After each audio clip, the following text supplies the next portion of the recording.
when we came to this beautiful village of Peaceful Valley, it went under constant barrage of Russian artillery, constant mortar fire for the whole night. And then there was a pause, but then it resumed. When we entered the village, it was a village. When there was a pause and we came out, half of it was just moon landscape, basically, and ruins.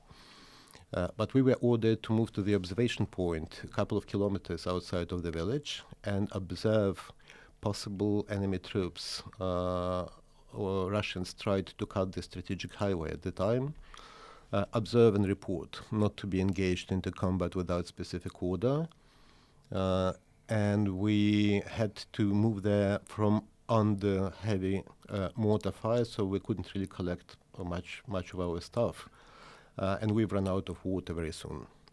The scouts, reconnaissance guys who led us to the point, said that they will come back with other troops for other points nearby, and they will bring us more water and more ammo. And they never came back. Within a couple of hours, all our communications were lost. They were presumably jammed by Russians. We still stayed there for the whole night and morning, and then a lot of vehicles and people moved into the neighboring forest. At first we couldn't see them, we could just hear them. Then we realized they spoke Russian, but half of my unit spoke Russian, so half spoke Russian, half spoke Ukrainian, but then we could hear the accents, and these were Russians. And then we finally saw one of the armored vehicles marked with the symbols of so-called special military operation. And I said, okay, guys, it's time to go. We were without water for almost 24 hours by that time, and it was really hot summer of 2022, especially in Luhansk Oblast. It's always very hot in the summertime. So we had to leave. We could not report anything.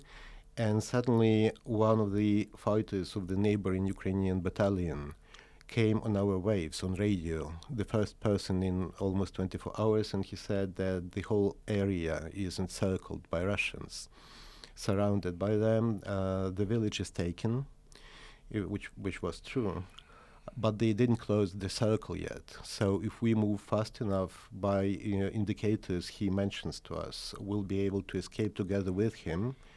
And this is what we've done, been severely dehydrated already, and I really was worried for my guys because some of them were young and fit, but most of them were my age or older, and also with quite a lot of health problems because, again, at the beginning of the full-scale invasion, no one really bothered about medical checkup. And when we moved to the destination point, we had to cross this vast field to the forest on the opposite side where he was, this guy. And we did. And when a few dozens of meters were left to get to the forest, he told us over the radio that we should stop and said, guys, I'm terribly sorry, but since last night I'm in Russian captivity. And if you don't lay down your arms right now, you'll be eliminated. And we've seen Russians moving out of the forest, pointing their guns at us, just to make them visible. And we stood like targets in the shooting range, basically in wide open. There were a lot of thoughts very quickly crossing my mind, but I had 8 of my guys at that moment under my command, and I was responsible for them. I wanted them to live in this situation where we couldn't defend anything, we couldn't even get a proper fight in. And I ordered to lay down our arms. And this is how we were captured.